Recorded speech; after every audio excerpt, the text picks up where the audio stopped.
আসসালামু আলাইকুম রহমতুল্লাহ। দর্শক, আশা করি সবাই ভালো আছেন। দর্শক, আজকের এই ভিডিওর মধ্যে আমি আপনাদেরকে দেখাবো যে কিভাবে ইএমটি পাইপের কাজ করতে হয় এবং ইএমটি পাইপের বিভিন্ন সরঞ্জামের পরিচিতি আপনাদের সামনে তুলে ধরবো। এই যে দেখেন, পাইপকে কিভাবে 90 বানানো হচ্ছে, বেন্ডিং করা হচ্ছে। তো এগুলোর বিস্তারিত আমি আজকে আপনাদেরকে দেখাবো।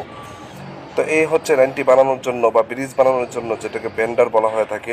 এই বেন্ডারের মাধ্যমেই পাইপকে বিভিন্ন আকৃতি ধারণ করানো হয়, 90 বানানো হয়, ব্রিজ বানানো হয়, অফসেট বানানো হয়, বা যেদিকে ঘোরানোর ইচ্ছা হয় সেদিকে ঘোরাতে পারে। একটা পাইপকে যেভাবে ইচ্ছা সেভাবেই ভাগা করানো যায় এই বেন্ডিংয়ের মাধ্যমে। এটার মধ্যে দেখেন, প্রথমে যে দাগটা সেটা হচ্ছে 90 বানানোর জন্য, আর এটা হচ্ছে ব্রিজ বানানোর জন্য।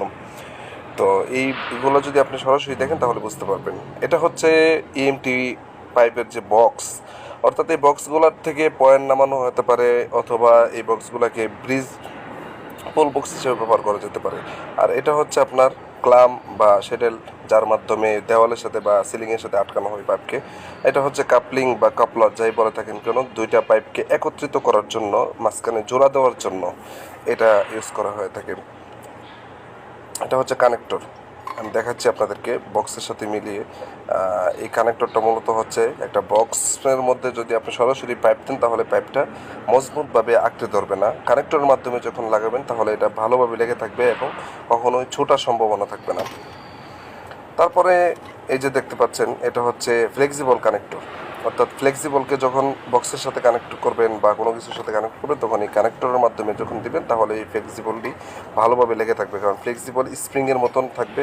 এটা কানেক্টরের মাধ্যমে না দেওয়া হলে এটা ভালোভাবে থাকবে না। এটা হচ্ছে ইএমটি পাইপের যে বক্স, সেই বক্সের কভার। এগুলা কভার দেখেন, ভালোভাবে দেখে এগুলো যদি চিনতে পারেন তাহলে আপনার জন্য কাজ খুব সহজ হয়ে যাবে।